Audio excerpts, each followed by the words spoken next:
मी विजय हटवार, भारतीय जनता पार्टीचा माजी उपाध्यक्ष, भारतीय खाद्य निगमच्या माजी भारत सरकारचा माजी सदस्य आणि नमो नमो मोर्चा राष्ट्रीय अध्यक्ष या निमित्त मी हे सर्व आमच्या महिलांना, देशातील सर्व महिलांना खूप खूप शुभेच्छा.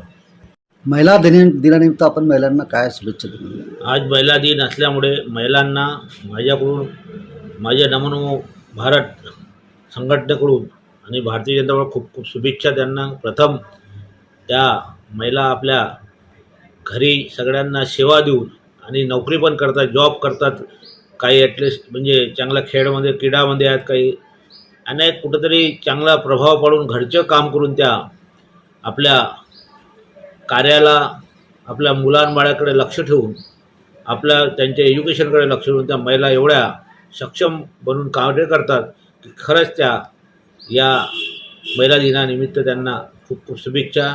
सदैव त्या आनंदात राहा, खुश राहा, नेहमी तरुण राहत आणि तंदुरुस्त राहा हीच मी त्यांना शुभेच्छा देतो. नागपूर महानगरपालिकेला महिला राज म्हणून भारतीय जनता पार्टीने सगळ्या महिलांची नियुक्ती केलेली आहे. काय सर आपलं काय प्रतिक्रिया आहे?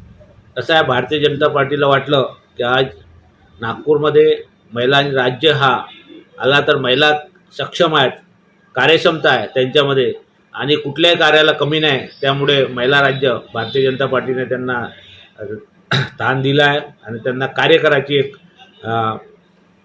वेळ आणि त्यांना सगळ्या गोष्टी पूर्ण करणं म्हणजे नागपूर काय आहे, नागपूर नवीन सिटी काय आहे, ह्या सर्व योजनेमध्ये त्यांना कसं करता येईल, कशा पद्धतीने त्यांना विषय हाताळून घेता येईल, अधिकार असतील कशा पद्धतीनं विषय हाताळून त्यांच्याकडून कार्य करता येईल, ह्या सगळ्या गोष्टी त्यांना सक्षम करण्यासाठी भारतीय जनता पार्टीने एक पाऊल उचललं आहे. याच्याबद्दल मी त्या महिलांना, ज्या महापौर मॅडम आहेत, नीता ठाकरे मॅडम आणि सर्व महिलांना माझ्याकडून खूप खूप शुभेच्छा.